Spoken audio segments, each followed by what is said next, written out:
नमस्कार, news and competition के रगड़ चैनल में आपका स्वागत है। देखते हैं उत्तराखंड की 10 महत्वपूर्ण खबरें। अल्पसंख्यक बहुसंख्यक के बीच दीवार तोड़ेंगी धामी। उत्तराखंड पुलिस भर्ती परीक्षा का रिजल्ट 2 माह में। अल्पसंख्यक वोटरों को साधने में जुटे मुख्यमंत्री। आर्य कुंजवाल पर कार्रवाई करे कांग्रेस भट्ट। फिटनेस के लिए वाहनों को बड़ी राहत। देहरादून स्क्रैपिंग यार्ड को भूमि मानक में ढील। खनन नहीं होने से ऑटोमोबाइल बाजार को 15 करोड़ का झटका। नए साल के मेन्यू में कंडाली का साग KMBN। हेड़ाखान मार्ग 1 माह बाद हल्के वाहनों के लिए खुला। पौष माह के पहले रविवार चढ़ा होली का खुमार। यूथ कांग्रेस मीमांसा आर्य प्रदेश उपाध्यक्ष और हर्षित हल्द्वानी अध्यक्ष। नैनीताल की 25 मीटर माल रोड 4 साल से नहीं बना पाए इंजीनियर। खनन कारोबार CM के सामने उठाई एक राज्य एक रॉयल्टी की मांग। पुलिस भर्ती संपन्न, फिजिकल पास करने के बाद भी 876 ने छोड़ दी लिखित परीक्षा। हल्द्वानी जाम से निजात को जिलों में बनेगी एंटी न्यूसेंस स्क्वाड। देश के कोने कोने तक पहुंचेगी कुमाऊं की वास्तुकला। ड्रामे के बीच ABVP से कई कार्यकर्ताओं का इस्तीफा। रुद्रपुर काठगोदाम 4 लेन को निर्माण एजेंसी तक तय नहीं। रोडवेज में संविदा ड्राइवर और कंडक्टर को नियमित किया जाए। फर्जी प्रमाण पत्रों पर नौकरी कर रहे शिक्षक को किया गिरफ्तार। उत्तराखंड में नए डाकघर खोलने की तैयारी। उत्तराखंड मौसम अगले 6 दिन तक पहाड़ पर धूप खिलेगी, मैदान में कोहरा। सितारगंज सरकारी जमीन में बो दिया धान और अफसरों को पता तक नहीं। केंद्रीय प्रदूषण कंट्रोल बोर्ड रजिस्ट्रेशन प्रक्रिया होगी सरल। मुख्यमंत्री पुष्कर सिंह धामी ने कहा है कि देश में 55 साल तक एक पार्टी और परिवार का राज रहा, लेकिन अल्पसंख्यकों को केवल वोट के लिए प्रयोग किया जाता रहा। उनकी शिक्षा और विकास के बारे में कोई पहल नहीं की। तुष्टीकरण की राजनीति कर उन्हें भ्रम में डाले रखा। उत्तराखंड रविवार को उत्तराखंड अल्पसंख्यक आयोग की ओर से अल्पसंख्यक कल्याण विभाग और उत्तराखंड पुलिस विभाग के सहयोग से सर्वे ऑडिटोरियम हाथीबड़ कला में अल्पसंख्यक दिवस के अवसर पर जन जानकारी अभियान कार्यक्रम आयोजित किया गया, जिसमें मुख्यमंत्री धामी ने अल्पसंख्यक समुदाय के बच्चों के लिए IAS PCS समेत अन्य प्रतियोगी परीक्षाओं की तैयारी के लिए मुफ्त ऑनलाइन कोचिंग की शुरुआत की। उन्होंने कहा कि अनेकता में एकता में भारत की विशेषता है। हमारी सरकार सांप्रदायिक सद्भाव को प्रोत्साहन दे रही है। ना कोई अल्पसंख्यक ना कोई बहुसंख्यक रहेगा, बस इस दीवार को तोड़ने का काम करेंगे। कहा कि अल्पसंख्यकों के लिए प्रोत्साहन योजना, मेघावी के लिए अनुदान, 4 करोड़ से विकास निधि, आधुनिक शिक्षा के लिए काम बिना ब्याज के ऋण, कलियर शरीफ में 50 बेड का अस्पताल, यूनानी मेडिकल कॉलेज बना रहे हैं। इस दौरान कैबिनेट मंत्री गणेश जोशी, आयोग के अध्यक्ष डॉक्टर RK जैन, उपाध्यक्ष मजहर नईम नवाब आदि मौजूद रहे।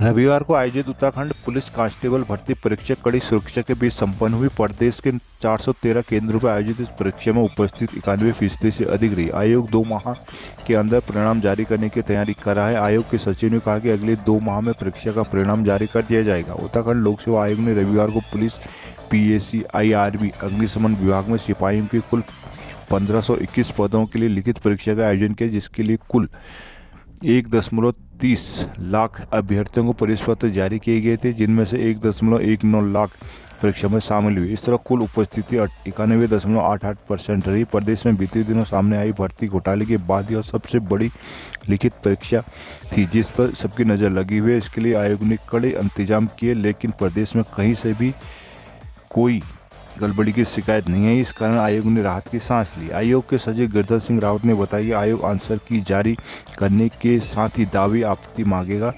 इसके बाद अगले 2 माह में परिणाम जारी करने का प्रयास किया जाएगा। गोला नदी में खनन कार्य शुरू नहीं होने से शहर के ऑटोमोबाइल कारोबार को करीब 15 करोड़ का झटका लगा है। अन्य वर्षों से गोला खनन के सुगबुगाहट के साथ ही मैकेनिकों की डिमांड बढ़ जाती थी। वही वाहनों में लगने वाले पार्ट्स की भी जमकर बिक्री होती थी, लेकिन इस साल खनन कारोबारी एक प्रदेश एक रॉयल्टी की मांग कर रहे हैं, जिसकी वजह से अब तक खनन कार्य नहीं शुरू हो पाया है। मैकेनिक भी अब तक काम नहीं मिलने से निराश है। गोला खनन कारोबारियों को तो रोजगार देती है, इसके साथ ही ऑटोमोबाइल बाजार में खनन के दौरान बूम आता है। गोला में खनन के लिए 7,500 गाड़ियां रजिस्टर है। इन वाहनों के मालिक सितंबर में इन्हें RTO ऑफिस से रिलीज कराकर मैकेनिक के हवाले करते हैं, जहां इनकी छूट फूट टायर बदलना, इंजन व गियर ऑयल बदलने से लेकर कई तरह के काम कराए जाते हैं। गोला से हम सब मैकेनिक काफ़ी उम्मीद रहती है। इस साल गोला बंद है, इसलिए हमारे आगे रोजी रोटी का संकट है। हम गोला खुलने के इंतजार में बैठे हैं। मोहम्मद नईम, मैकेनिक, ट्रांसपोर्ट नगर।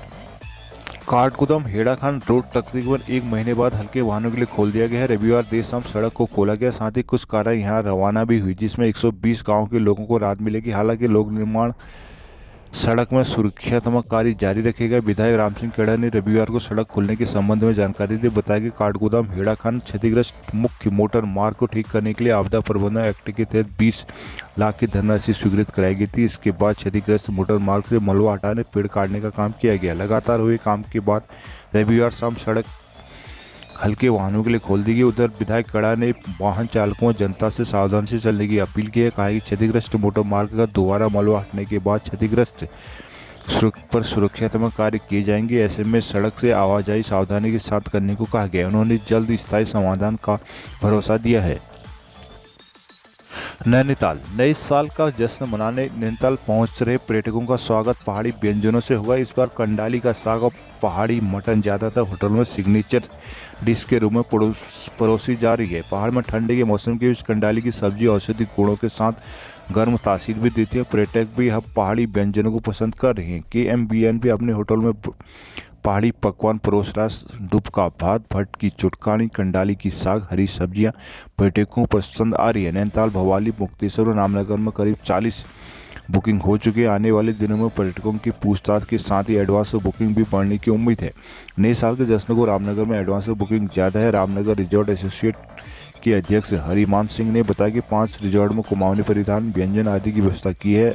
उम्मीद है कि 25,000 से अधिक पर्यटक रामनगर और इतने ही नैनीताल में क्रिसमस और नए साल में पहुंचने की उम्मीद की है।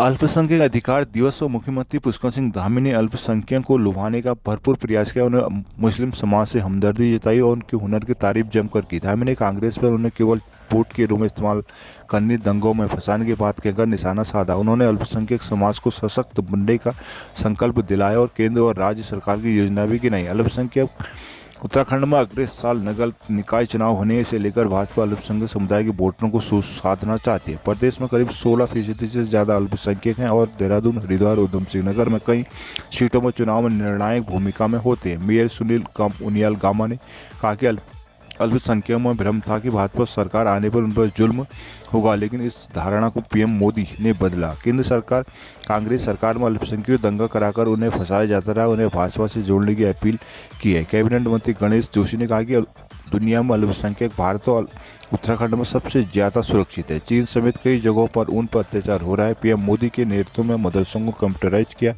जा रहा है। लोग भ्रमित थे, अन्य दलों ने वोट के रूप में इस्तेमाल किया। रामपुर में पहली बार देखा गया कि वो भाजपा के साथ है। वक्फ बोर्ड के अध्यक्ष सादाब शम्स ने कहा कि मुख्यमंत्री ने सारी बैरिकेडिंग तोड़ दी है। सभी को एक तराजू में तोलेंगे, कोई कमजोर ताकतवर नहीं है। समान नागरिक संहिता कानून लाएंगे। चंपावत, हरिद्वार में मुसलमानों ने भाजपा को वोट दिया है।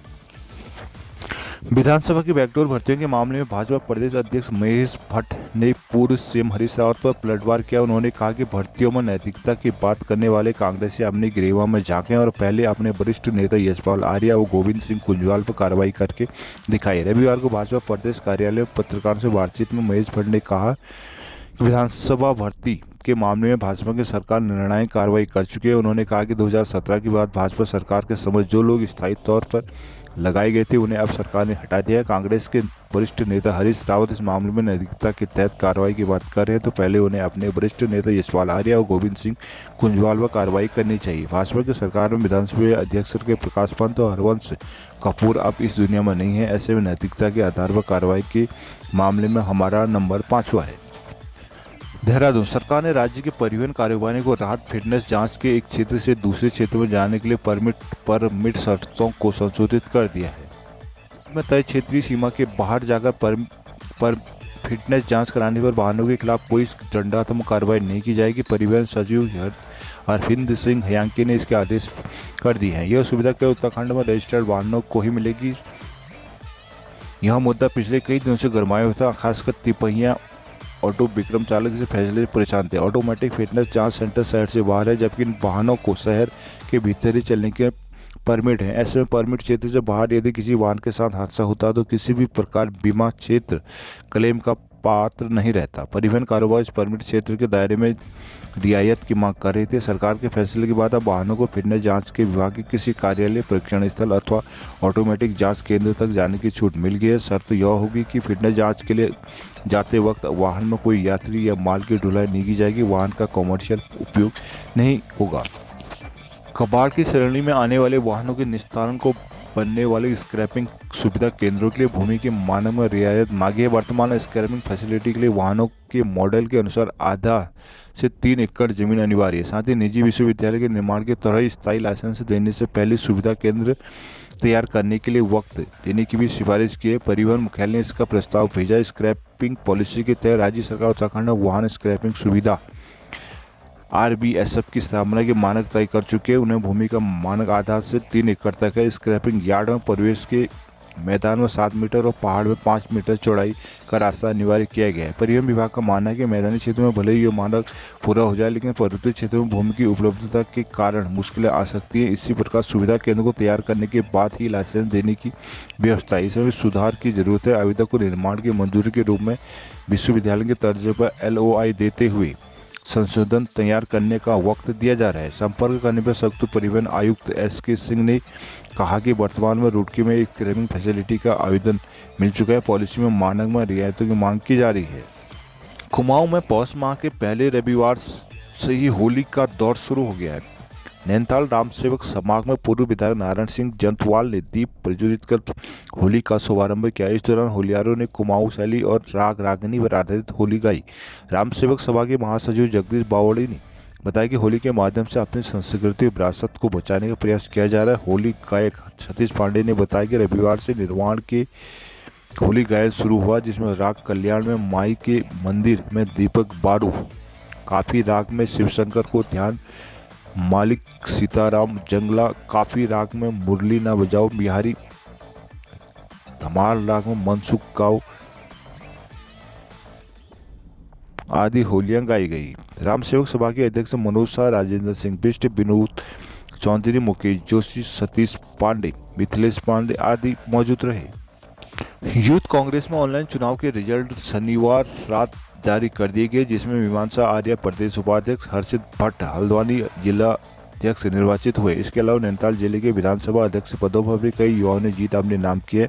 यूथ कांग्रेस प्रदेश प्रवक्ता मीमांसा ने बताया कि उत्तराखंड में उपाध्यक्ष के 9 पद हैं, जिनमें से 3 पद सामान्य के होते हैं। हल्द्वानी विधायक सुमित हृदय कांग्रेस जिला अध्यक्ष नैनीताल राहुल चिम्वाल ने उन्हें बधाई दी। वहीं युवा कांग्रेसी नेता शाहबाज मलिक को जिला उपाध्यक्ष निर्वाचित किया गया। इसके अलावा हल्द्वानी विधानसभा अध्यक्ष पद पर मोकिन सैफी, कालाडूंगी विधानसभा अध्यक्ष पद पर कमल सिंह अधिकारी और लालकौर विधानसभा अध्यक्ष पद पर कमल दानू निर्वाचित हुए। उन्हें सभी को शुभकामनाएं दी गई। नैनीताल विकास व तकनीक के सारे दुनिया में कहीं हवा में झूलते पुल बन रहे हैं तो कहीं समुद्र पहाड़ों के बीच से सड़कें। रेल मार्ग तैयार होने पर उत्तराखंड के इंजीनियर 4 सालों से नैनीताल के लोअर माल रोड का टूटा हुआ 25 मीटर हिस्से की मरम्मत नहीं कर पाए। माल रोड ठीक करने को अब तक करीब 30 लाख रुपए खर्च हो चुके हैं। 3.5 करोड़ रुपए का नया प्रस्ताव भेजा गया, जिसके बावजूद यह साफ नहीं है कि नैनीताल की लोअर माल रोड कब तक बनकर तैयार होगी। नैनीताल में 18 अगस्त 2018 को आई बारिश के कारण लोअर माल रोड क्षतिग्रस्त हो गई थी। सड़क का 25 मीटर हिस्सा नैनीताल में गिर गया था, नैनी झील में गिर गया था, जिसके बाद ट्रीटमेंट को 3 बार सर्वे हो चुका। सबसे पहले लोक निर्माण विभाग ने अपने स्तर से काम किया, पर सड़क मजबूत नहीं बन पाई, जिसके बाद 2020 में IIT रुड़की के विशेषज्ञों ने ट्रीटमेंट से जुड़ी अपनी सर्वे रिपोर्ट भेजी। इसके बाद झील में लोहे की पाइप डालकर एक रैंप के ऊपर से सड़क बनाने की योजना तैयार हुई। यह ट्रीटमेंट की योजना भी फेल होगी। 2022 में नई सिरे से ट्रीटमेंट के काम के लिए टेरी हाइड्रो डेवलपमेंट कॉर्पोरेशन को काम सौंपा गया। अब THDC ने सर्वे पर 25 मीटर सड़क को ठीक करने के लिए 3.5 करोड़ की योजना का प्रस्ताव भेजा है, पर सरकार की ओर से इस प्रोजेक्ट के लिए फिलहाल पैसा नहीं मिल पाया। ऐसे में माल रोड कब ठीक हुआ, इसका कोई जवाब नहीं है। 4 साल पूरे होने के बावजूद भी माल रोड का आज तक कोई स्थायी उपचार नहीं हो सका, जिससे ऐतिहासिक ब्रिटिश कालीन माल रोड सामने अब फिर से एक बड़ा खतरा मंडराने लगा है। माल रोड के स्थायी उपचार को लेकर पूर्व में IIT रुड़की ने अध्ययन कर कार्य योजना बनाई थी, जिस पर विभाग को सफलता नहीं मिली। उत्तराखंड लोक सेवा आयोग की ओर से आयोजित पुलिस भर्ती लिखित परीक्षा में 876 युवा शामिल नहीं हुई। पूरे जिले में परीक्षा शांतिपूर्ण संपन्न हुई। कहीं से भी किसी प्रकार की अप्रिय घटना सामने नहीं आई।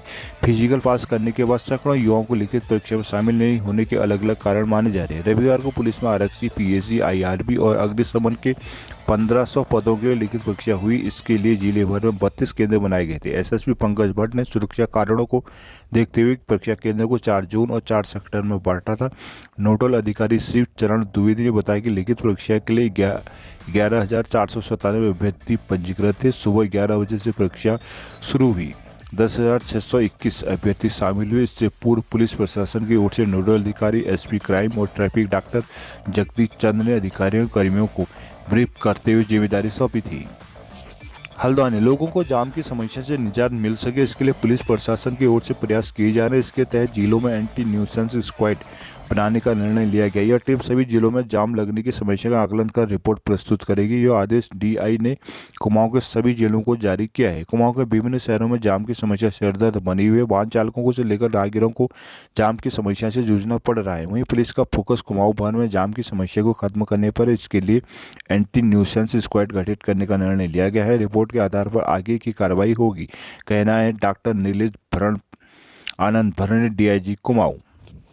कुमाऊनी शैली में बने उत्तराखंड के घरों की स्थापत्य वास्तुकला को देश के कोने कोने तक पहुंचाने के लिए इन दिनों गुजरात सूरत विश्वविद्यालय का 70 सदस्यीय दल नैनीताल समेत आसपास के क्षेत्र में भ्रमण कर रहा है। गुजरात से नैनीताल पहुंचे विश्वविद्यालय के छात्र 5 दिनों तक स्थानीय घरों, ऐतिहासिक भवनों, चर्चाओं समेत मंदिरों व अन्य भवनों की स्थापत्य वास्तुकला का अध्ययन करेंगे। इसके बाद कुमाऊनी और ब्रिटिश कालीन शैली में बने भवनों की रिपोर्ट विश्वविद्यालय में जमा करेंगे, जिसके बाद उनकी रिपोर्ट के आधार पर छात्र देश के अन्य कोनों में उत्तराखंडी शैली में बने घरों को बनाने की कवायद शुरू करेंगे। सूरत विश्वविद्यालय के छात्र आज बताते हैं कि उत्तराखंड के पहाड़ी घरों के डिजाइन इन दिनों काफी चर्चा में है, जिसे देखकर विश्वविद्यालय का दल इन भवनों के अध्ययन के लिए नैनीताल पहुंचा। नैनीताल में कुमाऊनी शैली पर बने घर वातानुकूलित होते हैं, जो ठंडे मौसम में घर को गर्म और गर्म मौसम में ठंडे रखते हैं।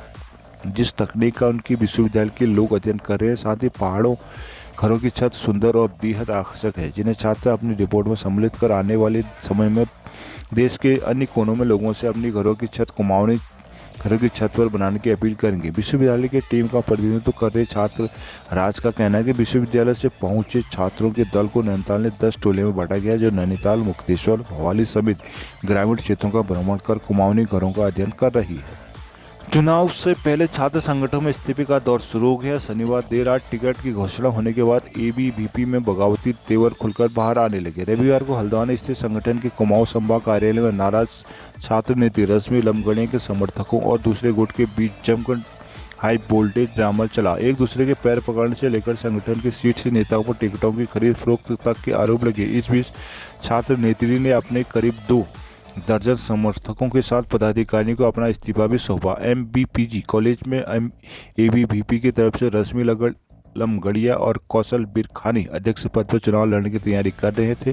कुमाऊं विश्वविद्यालय से छात्र संघ चुनाव की स्थिति घोषित होने के बाद दोनों अपने अपनी टिकट तय मान रहे थे, लेकिन कौशल बिरखानी इस रेस में आगे निकल गए। शनिवार देर रात संगठन ने कौशल को अपना अधिकृत प्रत्याशी घोषित कर दिया। रविवार सुबह रश्मि अपने समर्थकों के साथ एबीवीपी के कार्यालय पहुंच गई। यहाँ पहले तो उन्होंने संगठन के लिए किए गए अपने कार्य गिनाए। इसके बाद संगठन के कुछ शीर्ष पदाधिकारियों पर टिकट बेचने का आरोप लगाया। कहा कि संगठन नारी सशक्तिकरण जगह टिकट कारण उत्पीड़न कर रहा है। यहाँ काफी देर तक कहासुनी का दौर चलता रहा। बाद में रश्मि ने इस्तीफे का लेटर प्रदेश सोशल सह प्रभारी कुलदीप कुलियाल और नगर मंत्री निखिल सोनकर को थमाया। रश्मि ने यह भी ऐलान किया कि वो एमबीपीजी कॉलेज की छात्राओं का सम्मान बनाए रखने के लिए चुनाव लड़ेंगी। इनकी घोषणा वो जल्द करेंगी। रुद्रपुर 5 साल बाद भी रामपुर से काठगोदाम तक 4 लेन का निर्माण कार्य कछुआ गति से चल रहा है। वहीं एनएचएआई मुख्यालय ने 8 माह से अधिक समय बीतने के बाद भी नई कंस्ट्रक्शन एजेंसी का चयन नहीं किया है। हालांकि एनएचएआई के अधिकारियों का कहना है कि 1 माह के भीतर नई कंस्ट्रक्शन कंपनी का चयन हो जाएगा। इनकी प्रक्रिया मुख्यालय स्तर पर चल रही है। अक्टूबर 2017 से रामपुर से रुद्रपुर तक करीब 43 किलोमीटर और रुद्रपुर से काठगोदाम तक 50 किलोमीटर तक 4 लेन का निर्माण शुरू हुआ है। यह काम कभी कोरोना के चलते तो कभी कार्यदायी संस्था गुजरात की सदाब को बैंक से ऋण नहीं मिलने के कारण बीच में बंद रहा। अब तक रामपुर से रुद्रपुर तक 37 किलोमीटर का निर्माण कार्य पूरा हो चुका है, जबकि 6 किलोमीटर का काम शेष बचा है। इसी तरह रुद्रपुर से काठगोदाम तक करीब 35 किलोमीटर तक का निर्माण कार्य हो चुका है। यहाँ 14 किलोमीटर का काम अभी शेष बचा हुआ है। करीब 8 माह पूर्व सद्भाव कंस्ट्रक्शन कंपनी ने 4 लेन का निर्माण कार्य करना बंद कर दिया था, जिसके बाद से नई कंस्ट्रक्शन कंपनी के चयन की प्रक्रिया चल रही है, लेकिन अभी तक नई कंपनी का चयन नहीं हो पाया। एनएचआई के अधिकारियों के अनुसार सद्भाव कंपनी ने दिल्ली की कंस्ट्रक्शन कंपनी के नाम का प्रस्ताव एनएचएआई मुख्यालय को सौंपा है, जिसमें मुख्यालय की भी सहमति है। Dehradun Uttarakhand roadways employees union ने अल्प वेतन पर काम कर रहे संविदा ड्राइवर कंडक्टर को पूर्व भांति नियमित करने की मांग उठाई। यूनियन ने प्रबंधन पर कर्मचारियों को उत्पीड़न करने का आरोप लगाया, चेताया कि यदि मांग नहीं मानी गई तो आंदोलन किया जाएगा। रविवार को गांधी रोड स्थित प्रांतीय कार्यालय में हुई बैठक में प्रदेश महामंत्री रविनंदन कुमार ने विशेष श्रेणी ड्राइवर कंडक्टर वाही स्रोत तकनीक कर्मचारियों को पदनाम दैनिक वेतन भोगी संविदा तदर्थ और अंशकालिक करने, टनकपुर मंडल के कर्मचारियों को ईएसआई का लाभ देने, अनुबंधित ढाबों पर डिपो वाइज वाहनों को रोकने की बाध्यता समाप्त करने की मांग की। इसके साथ ही मृतक आश्रितों को नौकरी देने की मांग उठाई गई। इस मौके पर मुकेश वर्मा, हरि सिंह, हुकमचंद, रमेश शर्मा, कुंदन मेहता आदि मौजूद रहे। फर्जी प्रमाण पत्रों पर नौकरी कर रहे शिक्षक को पुलिस ने गिरफ्तार कर लिया। जानकारी के अनुसार आरोपी शिक्षक पर रखा गया था 5,000 का इनाम था। एसटीएफ भी इस मामले में शिक्षकों के शैक्षिक प्रमाण पत्रों की जांच कर रही है। हाईकोर्ट नैनीताल के आदेश पर पुलिस की एसटीएफ टीम शिक्षा विभाग में कार्यरत शिक्षकों के शैक्षिक प्रमाण पत्रों की जांच कर रही है। कानपुर के स्कूल में तैनात शिक्षक ससपाल निवासी गाँव शाहपुर के खिलाफ भी कानपुर थाने में मुकदमा दर्ज हुआ था। जांच में फर्जी प्रमाण पत्रों से नौकरी पाने के आरोप की पुष्टि होने के बाद पुलिस आरोपी शिक्षक को गिरफ्तार करने की मांग कर रहे हैं। गिरफ्तार नहीं होने पर पुलिस विभाग ने आरोपी शिक्षक पर 5,000 रुपये का इनाम भी घोषित किया था। बीती रात मुखबिर की सूचना में पुलिस टीम मुरादाबाद पहुंची और आरोपी शिषपाल को गिरफ्तार कर लिया। कानपुर थानाध्यक्ष रविंद्र कुमार ने बताया कि आरोपी शिक्षक को जेल भेज दिया गया है। देहरादून उद्योगों ने केंद्रीय प्रदूषण कंट्रोल बोर्ड पीसीबी में रजिस्ट्रेशन की प्रक्रिया को सरल करने की मांग की है। उद्यमों का कहना है कि रजिस्ट्रेशन में कई प्रावधान ऐसे हैं जो काफी जटिल है, जिसमें उद्योगों से कई प्रकार के ब्यौरे मांगे जा रहे हैं। Food industry association of Uttarakhand ने बताया कि इन दिनों प्रदूषण नियंत्रण बोर्ड उत्तराखंड की ओर से कार्यशालाएं आयोजित कर औद्योगिक इकाइयों और उद्यमियों को सीपीसीबी की वेबसाइट के माध्यम से रजिस्ट्रेशन की जानकारी दी जा रही है, लेकिन इसमें कई प्रकार के प्रावधान काफी पेचीदा है।